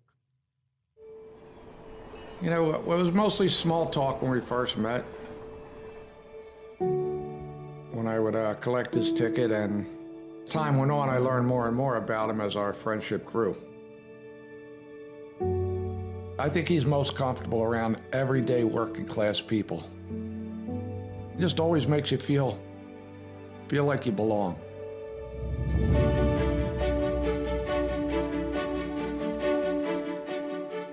For more than 30 years, Joe Biden took the train to work. As a single dad, he promised to be home to kiss the boys every night and then make them breakfast in the morning. When he got on the train, everyone seemed equal to him. He had time for everybody. Joe was a regular. He bought rounds of coffee for fellow passengers and crew, and he got to know the people he traveled with. These guys broke their necks. They're always rocking, keeping their balance, collecting tickets, help people with their bags that are heavy as hell. And they're doing this for hours. And we became really good friends. He was very interested in my life, my children. As time went on, my grandchildren. People don't do that today. People don't even take time out to say hello or nod their head to the average working person. They looked at us like we were important people. He would treat the conductor the same as he would the President of the United States. That is what Dad taught us, that everybody deserves to be treated with dignity and respect. After Joe became vice president, he cut down on his commute, but he kept in touch. When Greg Weaver had a heart attack, he got a phone call. I was in a barber shop in New York City, and the phone rings. And sure enough, it was Vice President Biden asking me how I'm doing. He wanted to know the whole story. It's kind of funny that you're talking to the Vice President of the United States, but if I would have told that people in the barbershop, I don't think they would have believed me. I'm not saying it like it was me and I was anything special. Everybody was special to him. We have heroes all over this country, and a lot of the essential workers out there that we don't even see that are behind the scenes. They're keeping this country going. He understands that. The average guy is important to him. The average guy is important to him.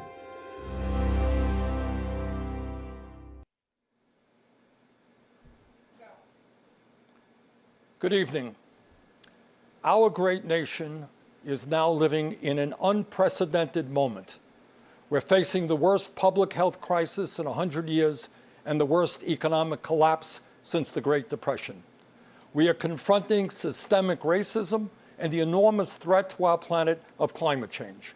And in the midst of all of this, we have a president who is not only incapable of addressing these crises, but is leading us down the path of authoritarianism.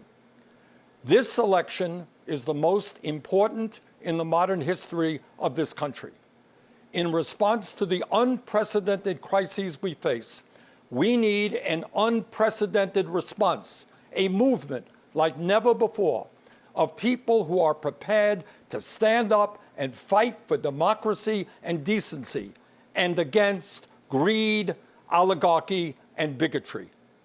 And we need Joe Biden as our next president.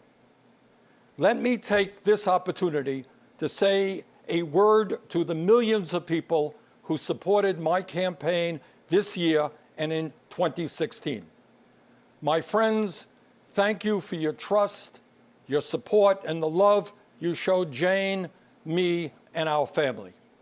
Together, we have moved this country in a bold new direction, showing that all of us, black and white, Latino, Native American, Asian American, gay and straight, native-born and immigrant, yearn for a nation based on the principles of justice, love, and compassion.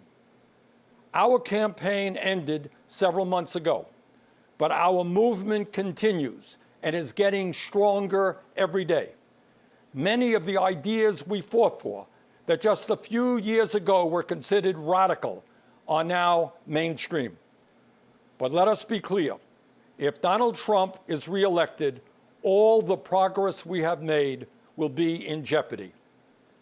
At its most basic, this election is about preserving our democracy. During this president's term, the unthinkable has become normal. He has tried to prevent people from voting, undermined the U.S. Postal Service, deployed the military and federal agents against peaceful protesters, threatened to delay the election, and suggested that he will not leave office if he loses. This is not normal, and we must never treat it like it is. Under this administration, authoritarianism has taken root in our country. I and my family, and many of yours, know the insidious way authoritarianism destroys democracy, decency, and humanity. As long as I am here, I will work with progressives, with moderates, and yes, with conservatives to preserve this nation from a threat that so many of our heroes fought and died to defeat.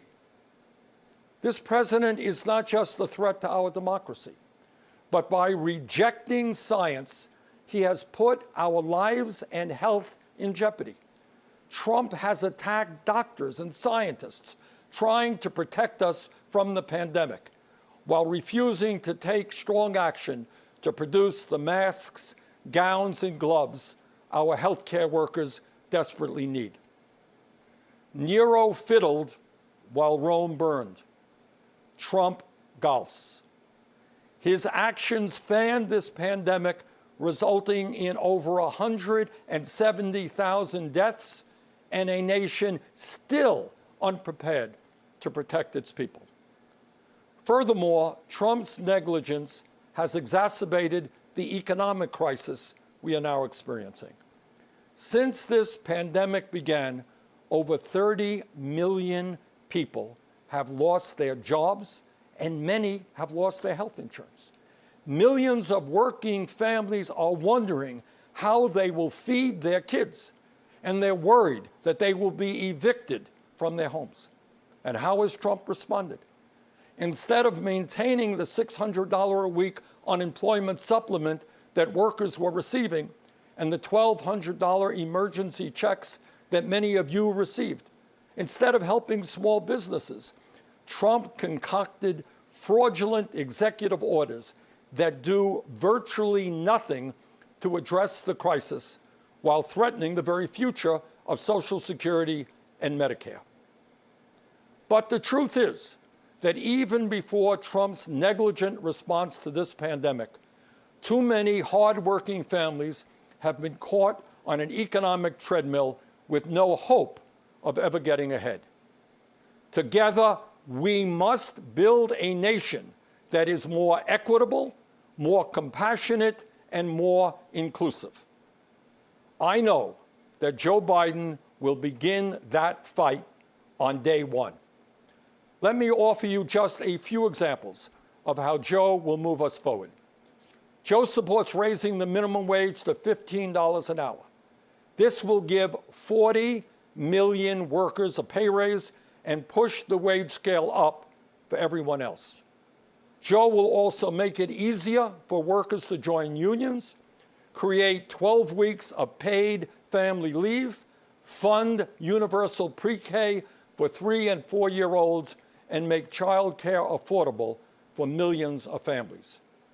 Joe will rebuild our crumbling infrastructure and fight the threat of climate change by transitioning us to 100% clean electricity over the next 15 years.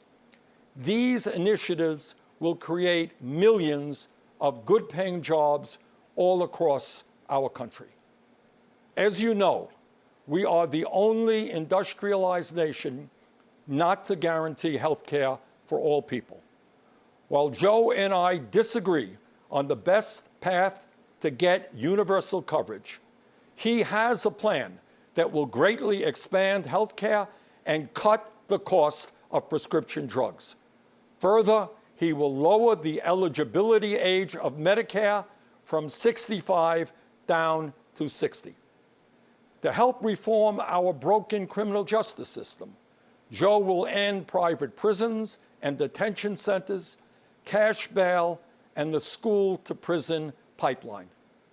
And to heal the soul of our nation, Joe Biden will end the hate and division Trump has created. He will stop the demonization of immigrants, the coddling of white nationalists, the racist dog whistling, the religious bigotry, and the ugly attacks on women. My friends, I say to you, to everyone who supported other candidates in the primary, and to those who may have voted for Donald Trump in the last election, the future of our democracy is at stake. The future of our economy is at stake. The future of our planet is at stake. We must come together, defeat Donald Trump, and elect Joe Biden and Kamala Harris as our next president and vice president. My friends, the price of failure is just too great to imagine. Thank you.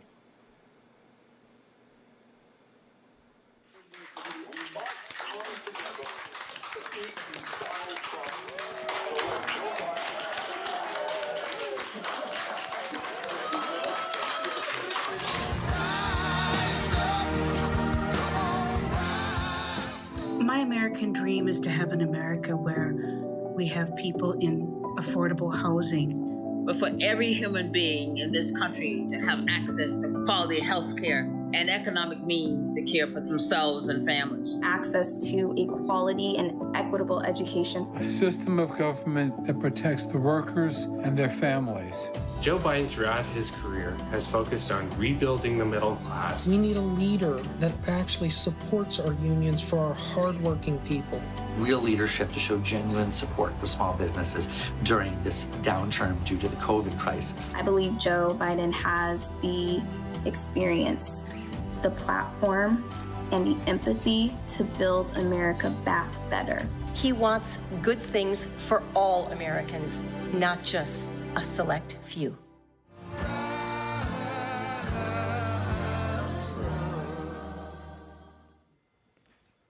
The voices we long to hear right now are the ones that speak with courage and kindness, strength and wisdom, love and compassion. They're unafraid to speak the truth and talk about their own uncertainties and struggles. They make us feel seen and inspire us to become the best versions of ourselves. Our next speaker is that for all of us. It is my honor and privilege to introduce the former First Lady, Michelle Obama. Good evening, everyone. It's a hard time, and everyone's feeling it in different ways. And I know a lot of folks are reluctant to tune into a political convention right now, or to politics in general. Believe me, I get that. But I am here tonight because I love this country with all my heart. And it pains me to see so many people hurting. I've met so many of you. I've heard your stories. And through you, I have seen this country's promise. And thanks to so many who came before me, thanks to their toil and sweat and blood, I've been able to live that promise myself. That's the story of America. all those folks who sacrificed and overcame so much in their own times because they wanted something more, something better for their kids. There's a lot of beauty in that story. There's a lot of pain in it too. A lot of struggle and injustice and work left to do. And who we choose as our president in this election will determine whether or not we honor that struggle and chip away at that injustice and keep alive the very possibility of finishing that work. I am one of a handful of people living today who have seen firsthand the immense weight and awesome power of the presidency. And let me once again tell you this: the job is hard. It requires clear-headed judgment, a mastery of complex and competing issues, a devotion to facts and history, a moral compass, and an ability to listen, and an abiding belief that each of the 330 million lives in this country has meaning and worth. A president's words have the power to move markets. They can start wars or broker peace. They can summon our better angels or awaken our worst instincts. You simply cannot fake your way through this job. As I've said before, being president doesn't change who you are. It reveals who you are. Well, a presidential election can reveal who we are too. And 4 years ago, too many people chose to believe that their votes didn't matter. Maybe they were fed up. Maybe they thought the outcome wouldn't be close. Maybe the barriers felt too steep, whatever the reason. In the end, those choices sent someone to the Oval Office who lost the national popular vote by nearly 3 million votes. In one of the states that determined the outcome, the winning margin averaged out to just 2 votes per precinct. 2 votes. And we've all been living with the consequences. When my husband left office with Joe Biden at his side, we had a record-breaking stretch of job creation. We'd secured the right to health care for 20 million people. We were respected around the world, rallying our allies to confront climate change. And our leaders had worked hand in hand with scientists to help prevent an Ebola outbreak from becoming a global pandemic. 4 years later, the state of this nation is very different. More than 150,000 people have died, and our economy is in shambles because of a virus that this president downplayed for too long.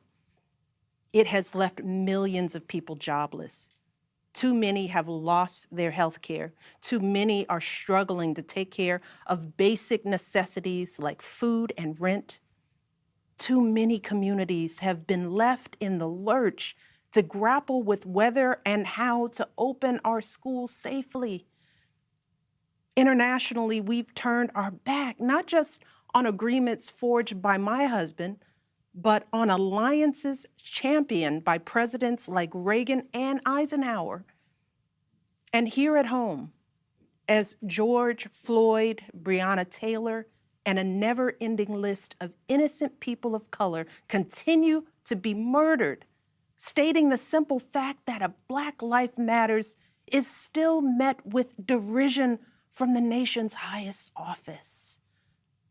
Because whenever we look to this White House for some leadership or consolation or any semblance of steadiness, what we get instead is chaos, division, and a total and utter lack of empathy. Empathy, that's something I've been thinking a lot about lately. The ability to walk in someone else's shoes. The recognition that someone else's experience has value too. Most of us practice this without a second thought. If we see someone suffering or struggling, we don't stand in judgment, we reach out, because there, but for the grace of God, go I. It is not a hard concept to grasp. It's what we teach our children. And like so many of you, Barack and I have tried our best to instill in our girls a strong moral foundation to carry forward the values that our parents and grandparents poured into us. But right now, kids in this country are seeing what happens when we stop requiring empathy of one another. They're looking around wondering if we've been lying to them this whole time about who we are and what we truly value. They see people shouting in grocery stores, unwilling to wear a mask to keep us all safe. They see people calling the police on folks minding their own business just because of the color of their skin. They see an entitlement that says only certain people belong here, that greed is good and winning is everything, because as long as you come out on top, it doesn't matter what happens to everyone else. And they see what happens when that lack of empathy is ginned up into outright disdain. They see our leaders labeling fellow citizens enemies of the state while emboldening torch-bearing white supremacists. They watch in horror as children are torn from their families and thrown into cages, and pepper spray and rubber bullets are used on peaceful protesters for a photo op. Sadly, this is the America that is on display for the next generation. A nation that's underperforming not simply on matters of policy, but on matters of character. And that's not just disappointing, it's downright infuriating. Because I know the goodness and the grace that is out there in households and neighborhoods all across this nation. And I know that regardless of our race, age, religion, or politics, when we close out the noise and the fear and truly open our hearts, we know that what's going on in this country is just not right. This is not who we want to be. So what do we do now? What's our strategy? Over the past 4 years, a lot of people have asked me, when others are going so low, does going high still really work? My answer, going high is the only thing that works. Because when we go low, when we use those same tactics of degrading and dehumanizing others, we just become part of the ugly noise that's drowning out everything else. We degrade ourselves. We degrade the very causes for which we fight. But let's be clear. Going high does not mean putting on a smile and saying nice things when confronted by viciousness and cruelty. Going high means taking the harder path. It means scraping and clawing our way to that mountaintop. Going high means standing fierce against hatred while remembering that we are one nation under God. And if we want to survive, we've got to find a way to live together and work together across our differences. And going high means unlocking the shackles of lies and mistrust with the only thing that can truly set us free, the cold, hard truth. So let me be as honest and clear as I possibly can. Donald Trump is the wrong president for our country. He has had more than enough time to prove that he can do the job, but he is clearly in over his head. He cannot meet this moment. He simply cannot be who we need him to be for us. It is what it is. Now, I understand that my message won't be heard by some people.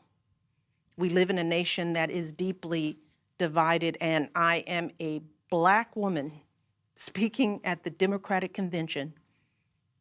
But enough of you know me by now. You know that I tell you exactly what I'm feeling.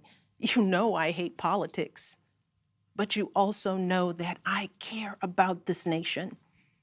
You know how much I care about all of our children. So if you take one thing from my words tonight, it is this. If you think things cannot possibly get worse, trust me, they can and they will if we don't make a change in this election. If we have any hope of ending this chaos, we have got to vote for Joe Biden like our lives depend on it. I know Joe. He is a profoundly decent man, guided by faith. He was a terrific vice president.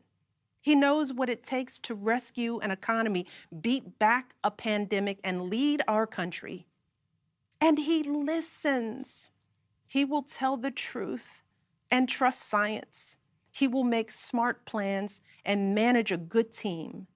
And he will govern as someone who's lived a life that the rest of us can recognize. When he was a kid, Joe's father lost his job. When he was a young senator, Joe lost his wife and his baby daughter. And when he was vice president, he lost his beloved son. So Joe knows the anguish of sitting at a table with an empty chair, which is why he gives his time so freely to grieving parents. Joe knows what it's like to struggle, which is why he gives his personal phone number to kids overcoming a stutter of their own. His life is a testament to getting back up. And he is going to channel that same grit and passion to pick us all up, to help us heal and guide us forward. Now, Joe is not perfect, and he'd be the first to tell you that. But there is no perfect candidate, no perfect president. And his ability to learn and grow, we find in that the kind of humility and maturity that so many of us yearn for right now. Because Joe Biden has served this nation his entire life without ever losing sight of who he is. But more than that, he has never lost sight of who we are, all of us. Joe Biden wants all of our kids to go to a good school, see a doctor when they're sick, live on a healthy planet. And he's got plans to make all of that happen. Joe Biden wants all of our kids, no matter what they look like, to be able to walk out the door without worrying about being harassed or arrested or killed. He wants all of our kids to be able to go to a movie or a math class without being afraid of getting shot. He wants all our kids to grow up with leaders who won't just serve themselves and their wealthy peers, but will provide a safety net for people facing hard times. And if we want a chance to pursue any of these goals, any of these most basic requirements for a functioning society, we have to vote for Joe Biden in numbers that cannot be ignored. Because right now, folks who know they cannot win fair and square at the ballot box are doing everything they can to stop us from voting. They're closing down polling places in minority neighborhoods. They're purging voter rolls. They're sending people out to intimidate voters, and they're lying about the security of our ballots. These tactics are not new. But this is not the time to withhold our votes in protest or play games with candidates who have no chance of winning. We have got to vote like we did in 2008 and 2012. We've got to show up with the same level of passion and hope for Joe Biden. We've got to vote early, in person if we can. We've got to request our mail-in ballots right now, tonight, and send them back immediately. And follow up to make sure they're received. And then make sure our friends and families do the same.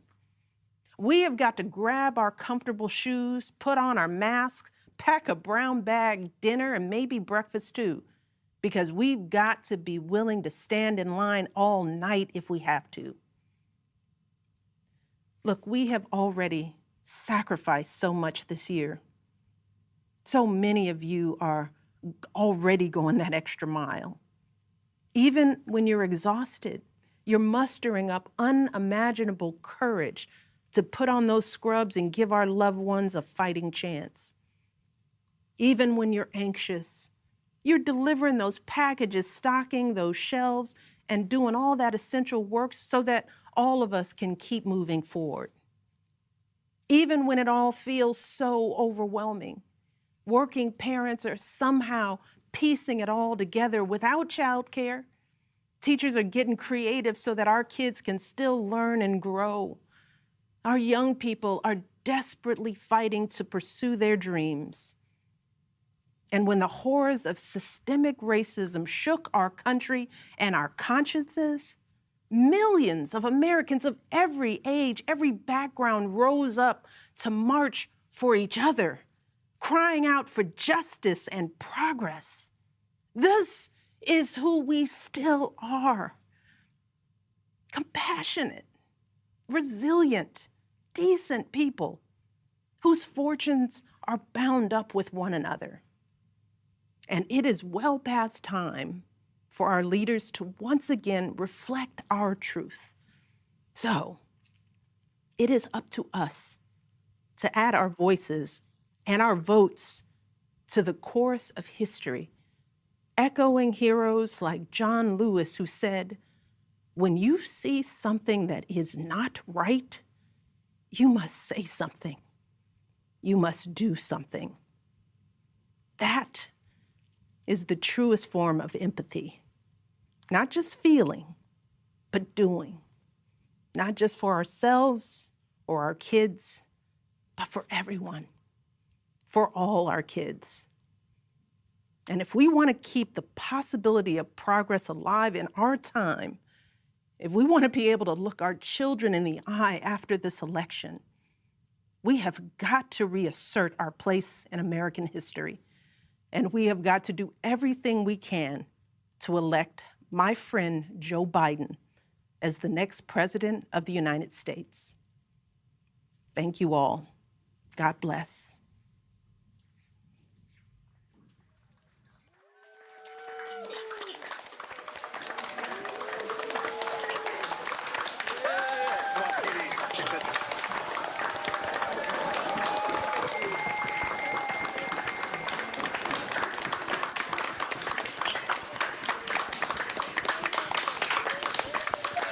Wow, wow, wow. Thank you, Michelle Obama. You are what we miss in this country. We need more of that example. Thank you so much for being part of this unconventional convention. Thanks to all of y'all who have been tuning in. It's a convention about you and for you, the American people. This is our chance to hear from those who will be leading us out of our nation, out of the current crises on the economy, the pandemic, racial injustice, to listen and to learn about Joe Biden and Kamala Harris's plans to bring about changes we all need. This is our chance to unite across America. In addition, we'll call the roll and we'll hear from the future First Lady, Dr. Jill Biden. I want to thank you again for joining us. Join us the rest of the week. This is your convention. This is your campaign. And we, the people, are going to save this democracy in November. Right now, Billy Porter and Stephen Stills are going to remind us what it's all worth. Good night.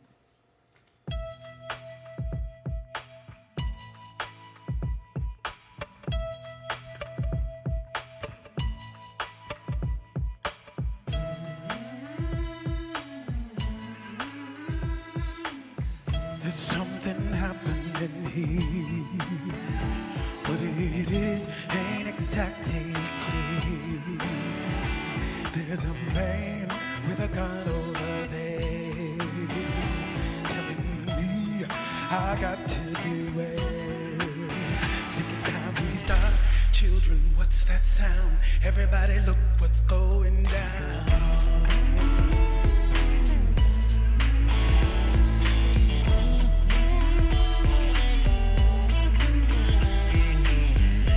Battle lines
We the people call the 48th Quadrennial Democratic National Convention to order. Today, we gather virtually. However, we gather unified in spirit, unified in our values and purpose. It's up to us to carry on the fight for justice. Our actions will be their legacies. We just got to keep pushing. We can't let up. Joe Biden and Kamala Harris will lead by example. It'll be science, not politics or ego, that will drive their decisions. They know the health of our people goes hand in hand with the strength of our economy. My dad was a healthy 65-year-old. His only pre-existing condition was trusting Donald Trump, and for that, he paid with his life. The future of our democracy is at stake. The future of our economy is at stake. The future of our planet is at stake. If we want to be able to look our children in the eye after this election, we have got to reassert our place in American history.